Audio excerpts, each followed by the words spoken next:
പല പുരുഷന്മാരും എന്നോട് ചോദിക്കാറുള്ള ഒരു ചോദ്യമാണ്, ഒരു ശാരീരിക ബന്ധത്തിൽ ഏർപ്പെട്ട് ഒരു രതിമൂർച്ചയുടെ വക്കിലെത്തുമ്പോൾ ഒരു പുരുഷൻ അവൻ്റെ ഉദ്ധരിച്ച ലിംഗം പങ്കാളിയുടെ യോനിക്കുള്ളിൽ നിന്നും പുറത്തേക്കെടുത്ത് ശുക്ലവിസർജനം ചെയ്തു കഴിഞ്ഞാൽ ഒരു അനാവശ്യ ഗർഭധാരണം ഒഴിവാക്കാൻ പറ്റുമോ എന്ന്.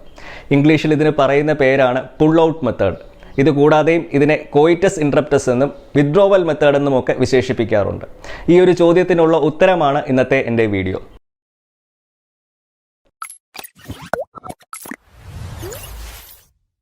നമസ്കാരം, എൻ്റെ പേര് സംഗീത് സെബാസ്റ്റ്യൻ. ഞാനൊരു സെക്ഷുവാലിറ്റി റൈറ്ററും സെക്സ് എഡ്യൂക്കേറ്ററുമാണ്. നമ്മുടെ ജീവിതത്തിൽ ഉണ്ടാകുന്ന 90% ലൈംഗിക പ്രശ്നങ്ങളും നിങ്ങളൊരു ഡോക്ടറിൻ്റെ അടുക്കലോ സൈക്കോളജിസ്റ്റിൻ്റെ അടുക്കലോ ഒക്കെ പോയി ചികിത്സിച്ച് ഭേദമാക്കേണ്ട രോഗങ്ങളല്ല. അത് പരിഹരിക്കാൻ നിങ്ങൾക്ക് വേണ്ടത് ശരിയായ അറിവും നിങ്ങളുടെ ലൈംഗികതയെ പറ്റിയുള്ള കാഴ്ചപ്പാട് മാറ്റാൻ സഹായിക്കുന്ന സമഗ്ര ലൈംഗിക വിദ്യാഭ്യാസം ഉൾപ്പെടുന്ന ഒരു കൗൺസിലിംഗ് മാത്രം മതി. പക്ഷേ ഈ സമഗ്ര ലൈംഗിക വിദ്യാഭ്യാസം എന്ന് പറയുന്നത് ഇന്നും ഡോക്ടർമാരോ സൈക്കോളജിസ്റ്റുകളോ ഒന്നും അവരുടെ കരിക്കുലത്തിൻ്റെ ഭാഗമായിട്ട് പഠിക്കുന്ന വിഷയമല്ല. അതുകൊണ്ട് തന്നെ അവർക്ക് ഇങ്ങനെ ഒരു സേവനം നൽകുവാൻ സാധ്യവുമല്ല. ഈ ഒരു തിരിച്ചറിവ് ജനങ്ങളിൽ ഉണ്ടാക്കി അവർ പുറത്തു പറയാൻ മടി കാണിക്കുന്ന അവരുടെ ലൈംഗിക പ്രശ്നങ്ങൾ നാണക്കേടോ കുറ്റബോധമോ അപമാന ഭയമോ ഒന്നും കൂടാതെ സ്വകാര്യതയിൽ സുരക്ഷിതമായിട്ട് പങ്കുവെച്ച് മരുന്നുകൾ ഒന്നും കൂടാതെ പരിഹാരം കണ്ടുപിടിക്കാൻ സഹായിക്കുക എന്നുള്ളതാണ് വിവോക്സിൻ്റെ സ്ഥാപിത ലക്ഷ്യങ്ങളിലൊന്ന്. പക്ഷേ ആ ഒരു ദൗത്യം വിജയിക്കണമെന്നുണ്ടെങ്കിൽ എനിക്ക് നിങ്ങളുടെ സഹായം കൂടിയേ തീരൂ. അപ്പോൾ ദയവായി സബ്സ്ക്രൈബ് ചെയ്ത് വീഡിയോസ് മറ്റുള്ളവരിൽ എത്തിക്കാൻ പരമാവധി സഹായിക്കുക. പുൾ ഔട്ട് മെത്തേഡ് ഒരു അനാവശ്യ ഗർഭധാരണം ഉണ്ടാകാതിരിക്കാൻ സഹായിക്കുമോ? യുക്തിപരമായിട്ട് ചിന്തിച്ചു കഴിഞ്ഞാൽ ഇത് വളരെ സേഫ് ആയിട്ടുള്ള ഒരു ടെക്നിക്കാണ്. കാരണം ഈ പ്രത്യുൽപാദനത്തിന് സഹായിക്കുന്ന ശുക്ലവിസർജനം എന്ന് പറയുന്നത് നിങ്ങളൊരു സ്ത്രീയുടെ യോനിക്കുള്ളിലല്ല ചെയ്യുന്നത്, പുറത്താണ്. അതുകൊണ്ട് തന്നെ അവിടെ ഒരു ഗർഭധാരണം ഉണ്ടാകാൻ പാടില്ല. പക്ഷേ ഈ പുൾ ഔട്ട് മെത്തേഡ് ചെയ്യുമ്പോൾ പുരുഷന്മാരറിയാത്ത വേറൊരു പ്രതിഭാസം അവിടെ നടക്കുന്നുണ്ട്.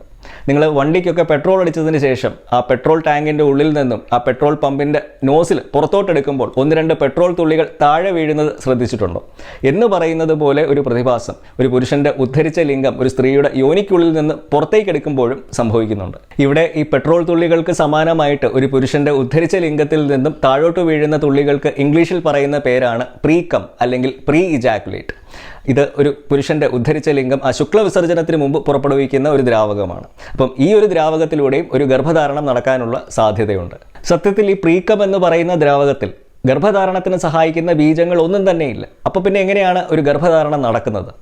ഇതിൻ്റെ ഉത്തരം ഞാൻ നിങ്ങളോട് പറയുന്നതിന് മുമ്പ് നമുക്ക് ഈ പ്രീകം എന്ന് പറയുന്ന ദ്രാവകം എന്താണ് എന്നൊന്ന് പരിശോധിച്ച് നോക്കാം. ഒരു പുരുഷനോ അല്ലെങ്കിൽ ലിംഗമുള്ള ഒരു വ്യക്തിക്കോ ഒരു ലൈംഗിക ഉത്തേജനം സംഭവിക്കുമ്പോൾ ആ ലിംഗത്തിൻ്റെ അഗ്രഭാഗത്തുണ്ടാകുന്ന എണ്ണമയം പോലുള്ള ഒരു ദ്രാവകത്തിനാണ് ഈ പ്രീകം അല്ലെങ്കിൽ പ്രീ ഇജാക്കുലേറ്റ് എന്ന് പറയുന്നത്. ഒരു പുരുഷൻ്റെ മൂത്രസഞ്ചിക്ക് 2 സൈഡിലുമായിട്ട് സ്ഥിതി ചെയ്യുന്ന ബൾബോ യുറേത്രോ ഗ്രന്ഥികളിൽ നിന്നുമാണ് ഈ ദ്രാവകം ഉത്ഭവിക്കുന്നത്. ഈ പ്രീകമ്മിന് 2 പ്രധാന ദൗത്യങ്ങളാണ് ഉള്ളത്. ഇതിൽ ആദ്യത്തേതാണ് ലൂബ്രിക്കേഷൻ. ഈ ശുക്ലവിസർജനത്തിൻ്റെ സമയത്ത് ഈ ശുക്ലത്തിൽ അടങ്ങിയിരിക്കുന്ന ബീജങ്ങൾക്ക് സുരക്ഷിതമായിട്ട് സഞ്ചരിക്കാനുള്ള ഒരു വഴിയൊരുക്കി കൊടുക്കുക എന്നുള്ളതാണ് ഈ ലൂബ്രിക്കേഷൻ കൊണ്ട് ഉദ്ദേശിക്കുന്നത്. ഇതുകൂടാതെ ഈ സ്ത്രീകളിൽ ലൈംഗിക ഉത്തേജനം സംഭവിക്കുമ്പോൾ യോനിക്കുള്ളിൽ സംഭവിക്കുന്ന നനവ് പോലെ തന്നെ ഇവിടെയും ഈ പ്രീകം ആ ലൈംഗിക പ്രവൃത്തിയെ കൂടുതൽ ആസ്വാദികരമാക്കി മാറ്റുവാൻ സഹായിക്കുകയും ചെയ്യും. ഈ പ്രീകമ്മിൻ്റെ 2ാമത്തെ ദൗത്യം ഈ മൂത്രനാളിക്കുള്ളിലെ അസിഡിറ്റി കുറയ്ക്കുക എന്നുള്ളതാണ്. എന്താണ് അതിൻ്റെ ഒരു ആവശ്യം? പുരുഷന്മാർ മൂത്രമൊഴിക്കുന്ന അതേ മൂത്രനാളിയിലൂടെ തന്നെയാണ് ഈ ശുക്ലവും പുറത്തോട്ട് വരുന്നത്.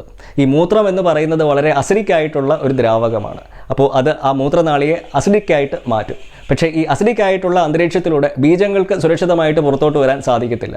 അപ്പോൾ ഈ ഒരു അസിഡിറ്റിയെ ഇല്ലാതാക്കി ആ മൂത്രനാളി വൃത്തിയാക്കി കൊടുക്കുക എന്നുള്ളതാണ് പ്രീകമ്മിൻ്റെ 2ാമത്തെ ദൗത്യം. നമ്മൾ നേരത്തെ പറഞ്ഞതുപോലെ ഈ പ്രീകമ്മിൽ ഗർഭധാരണത്തിന് സഹായിക്കുന്ന ബീജങ്ങൾ ഒന്നും തന്നെ അടങ്ങിയിട്ടില്ല. അതുകൊണ്ട് തന്നെ അവിടെ ആ പുൾ ഔട്ട് മെത്തേഡ് വർക്ക് ആവേണ്ടതാണ്. പിന്നെ എന്തുകൊണ്ടാണ് ഈ പുൾ ഔട്ട് മെത്തേഡ് പരീക്ഷിക്കുന്ന ദമ്പതികളിൽ ഏകദേശം 18 മുതൽ 27% വരെ സ്ത്രീകളിൽ ഒരു ഗർഭധാരണം നടക്കുന്നുണ്ട് എന്ന് പഠനങ്ങൾ പറയുന്നത്? അതിൻ്റെ കാരണം ഈ പ്രീകമ്മിൽ ബീജങ്ങളൊന്നും ഇല്ലെങ്കിലും ഈ പ്രീകമ്മിന് ബീജങ്ങളെ വഹിക്കാനുള്ള ഒരു കഴിവുണ്ട്. ഇത് പുരുഷന്മാർ അറിഞ്ഞിരിക്കേണ്ട ഒരു പ്രധാന വ്യത്യാസമാണ്. എന്താണ് ഈ പ്രീകമ്മിന് ബീജങ്ങളെ വഹിക്കാനുള്ള ഒരു കഴിവ് എന്ന് പറയുന്നത്? ഉദാഹരണത്തിന് നിങ്ങളൊരു സ്ത്രീയുമായിട്ട് ശാരീരിക ബന്ധത്തിൽ ഏർപ്പെടുന്നതിന് മുമ്പ് വേറെ ഏതെങ്കിലും ഒരു സ്ത്രീയുമായിട്ടോ അല്ലെങ്കിൽ സ്വയംഭോഗം ചെയ്തൊരു ശുക്ലവിസർജനം നടത്തിയിട്ടുണ്ടെങ്കിലോ ഒക്കെ നിങ്ങളുടെ മൂത്രനാളിക്കുള്ളിൽ ബീജങ്ങൾ ഉണ്ടാകാനുള്ള ഒരു സാധ്യതയുണ്ട്. അപ്പോൾ ഈ ബീജങ്ങൾ ആ പ്രീകമ്മിനോടൊപ്പം പുറത്തു വരികയും അത് ഒരു സ്ത്രീയുടെ യോനിക്കുള്ളിൽ പ്രവേശിക്കുകയും അങ്ങനെ ഒരു ഗർഭധാരണത്തിന് വഴിയൊരുക്കുകയും ഒക്കെ ചെയ്യും. അങ്ങനെയാണ് ഈ പുൾ ഔട്ട് മെത്തേഡിലൂടെ ഒരു ഗർഭധാരണം നടക്കുന്നത്. ഈ ശുക്ലവിസർജനം നിയന്ത്രിക്കാൻ പറ്റുന്നത് പോലെ നിയന്ത്രിക്കാൻ പറ്റുന്ന ഒരു പ്രതിഭാസമല്ല ഈ പ്രീകമ്മിൻ്റെ വിസർജനം. അത് നിങ്ങളുടെ ശരീരം ഓട്ടോമാറ്റിക്കായിട്ട് ഉൽപ്പാദിപ്പിക്കുന്ന ഒരു ദ്രാവകമാണ്. ശരിയാണ്, ഈ പ്രീകമ്മിൻ്റെ അളവ് ശുക്ലത്തിൻ്റെ അളവിനെ അപേക്ഷിച്ച് 10-1 പോലും ഉണ്ടാവാറില്ല. പക്ഷേ ഇവിടെ അളവിലല്ല പ്രസക്തി. നമ്മൾ നേരത്തെ ഈ പെട്രോൾ പമ്പിൻ്റെ നോസിലിൽ നിന്നും താഴോട്ട് വീഴുന്ന തുള്ളികളുടെ കാര്യം പറഞ്ഞതുപോലെ 2-3 തുള്ളികൾ തന്നെ ധാരാളമാണ്. കാരണം ഈ പ്രീകമ്മിന് വഹിക്കാൻ കഴിയുന്ന ബീജങ്ങളുടെ എണ്ണം എന്ന് പറയുന്നത് 10,000-ലധികമാണ്. ഒരു ഗർഭധാരണം നടക്കുവാനായിട്ട് കൊള്ളാവുന്ന ഒരൊറ്റ ബീജത്തിൻ്റെ സഹായം മാത്രം മതി. അതുകൊണ്ടാണ് പല പുരുഷന്മാർക്കും ഈ പുൾ ഔട്ട് മെത്തേഡ് പരാജയമായിട്ട് മാറുന്നത്. വേറൊരു പ്രധാന കാര്യം, ഈ പുൾ ഔട്ട് മെത്തേഡ് നിങ്ങളെ ലൈംഗിക രോഗങ്ങളിൽ നിന്നും രക്ഷിക്കത്തില്ല. ഈ HIV ഉള്ള പുരുഷന്മാരുടെ പ്രീകമ്മിൽ നടത്തിയ പഠനപ്രകാരം അവരുടെ പ്രീകമ്മിലും HIV അണുക്കൾ ഉണ്ട് എന്ന് കണ്ടെത്തിയിരുന്നു. അതുകൊണ്ട് തന്നെ നിങ്ങൾക്ക് ലൈംഗിക രോഗങ്ങളിൽ നിന്നും ഒരു സംരക്ഷണം വേണമെന്നുണ്ടെങ്കിൽ അവിടെ ഒരു കോണ്ടം ഉപയോഗിക്കുന്നതാണ് ഏറ്റവും സുരക്ഷിതമായ മാർഗ്ഗം. ഇനി നിങ്ങളുടെ ലക്ഷ്യം ഒരു അനാവശ്യ ഗർഭധാരണം തടയുക എന്നുള്ളത് മാത്രമാണെങ്കിൽ അതിന് ഏറ്റവും നല്ല മാർഗ്ഗം കൊള്ളാവുന്ന ഒരു ഗൈനക്കോളജിസ്റ്റിനെ സമീപിച്ച് നിങ്ങൾക്ക് അനുയോജ്യമായ ഒരു ഗർഭനിരോധന മാർഗ്ഗം സ്വീകരിക്കുകയാണ്. അല്ലാതെ ഈ പുൾ ഔട്ട് മെത്തേഡ് ട്രൈ ചെയ്യുന്നത് ഒരു സുരക്ഷിതമായിട്ടുള്ള ഒരു ഓപ്ഷൻ അല്ല. അപ്പോൾ ഒരു പുതിയ വീഡിയോയുമായിട്ട് നമുക്ക് വീണ്ടും കാണാം. So until next time, this is Sangeet Sebastian signing off for VVox. Just sex, no shame.